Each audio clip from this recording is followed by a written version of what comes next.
अगस्त 1947।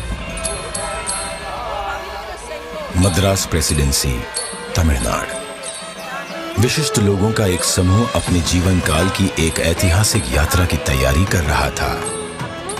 उन्हें एक महत्वपूर्ण कार्य संपन्न करने के लिए आमंत्रित किया गया था।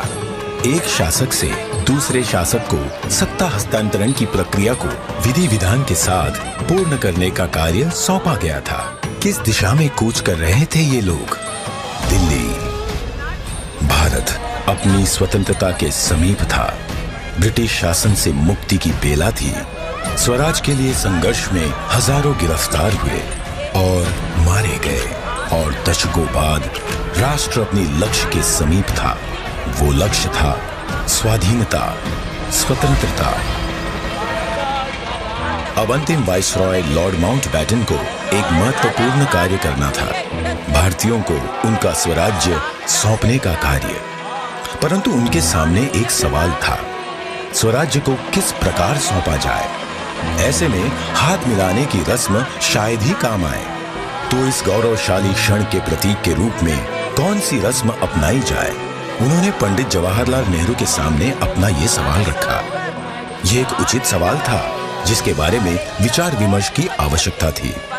नेहरू जी ने ये प्रश्न जाने माने स्वतंत्रता सेनानी श्री सी राजगोपालाचारी के सामने रखा। तमिलनाडु के चोला साम्राज्य में, जो भारत के प्राचीनतम और दीर्घकाल तक चलने वाले साम्राज्यों में से एक था, एक चोला सम्राट से दूसरे सम्राट को सत्ता का हस्तांतरण नीति परायणता के प्रतीक अर्थात सेंगोल सौंप कर किया जाता था। भगवान शिव के आशीर्वाद का आवाहन करते हुए उस समय के महंत द्वारा सेंगोल को आशीष प्राप्त होता था, क्योंकि चोला शिव के प्रबल भक्त थे। उनके द्वारा स्थापित हजारों वर्ष पुराने मंदिरों में आज भी पूजा की जाती है। कालीन मठ प्रमुख 20वें गुरु महासन्निधानम श्रील श्री अंबलवाना देशिक स्वामी ने अपनी अस्वस्थता के बाद भी इस कार्य को स्वीकार किया। उन्होंने सेंगोल बनाने का दायित्व मद्रास के प्रसिद्ध स्वर्णकार वुम्मड़ी बंगारू को सौंपा। सेंगोल के शीर्ष पर नंदी विराजमान थे, जो कि शक्ति, सत्य और न्याय के प्रतीक हैं। सेंगोल बनाने के समय को याद करते बहुत ही प्रसन्न था।